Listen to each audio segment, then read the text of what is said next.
12 Years a Slave follows Solomon Northup as he gets kidnapped and is sold into slavery. Now this movie stars Chiwetel Ejiofor, try saying that 3 times over, Brad Pitt, Paul Dano, and Michael Fassbender. Now, from looking at the trailers, you can tell that this was definitely Oscar bait material for the Oscars. Now this movie is directed by Steve McQueen. He's directed movies like Shane, which is a good movie. Now, for me, I liked the movie. I didn't love it. Now I really wanted to love this movie, but for me, I just liked it, or / enjoyed it. Now, first things first, the good things about this movie is that the entire cast was great. Chiwetel Ejiofor did a great job in the lead role, along with Michael Fassbender and Paul Dano, which was one of the characters I absolutely hated. But for me, the problems I have with this movie is the fact that, one, when it comes to slave movies like this, when it comes to slave movies in general, I should feel 2 things. 1, I should feel hatred for slavery in general, and 2, I should feel inspired by the character. Now, I'm probably nitpicking on the fact that this is based off a true story, but for me, when it comes to a slave movie, I felt that the character in the movie, or the way they portrayed him, didn't feel like it felt like he was just going through the motions. Now, I understand when you go through slavery and get kidnapped, that it takes you a while to get back on your feet.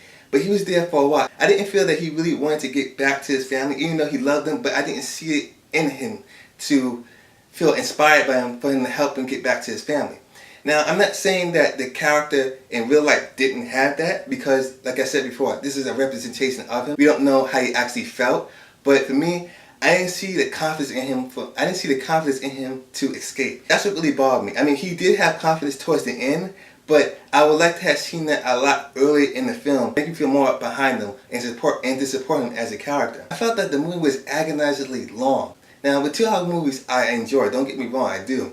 But this movie is 2 hours and around 14 minutes, and I felt every bit of it. You definitely feel its runtime throughout the whole entire film. Now, definitely in the positive side, this movie does have going for it is there are some moments that, you know, are really grudgingly gruesome, and it makes you feel sorry for the characters who are being treated that way. For me, this movie is not as powerful as I would have liked it. Did it have powerful moments? Yes. Is it a powerful movie? No, not in my opinion. This movie is not great.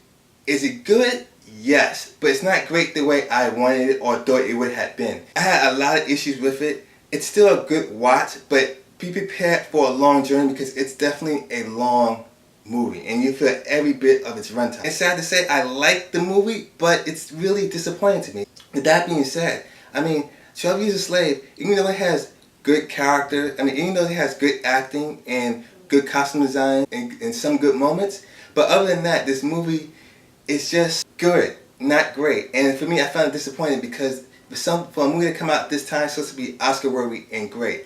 So for me, I didn't hate the movie, but I just wanted a lot more out of it. So with that being said, 12 Years a Slave gets 3.5 out of 5 stars. I haven't done a video movie review in a while. Doesn't mean I haven't seen movies for the past 2 weeks. I have reviews for Kill Your Darlings and Captain Phillips, and you can find those on my letterbox in the description down below. So definitely do check that out. If you like this review, please rate, comment, and subscribe. And until next time, Movie Nation.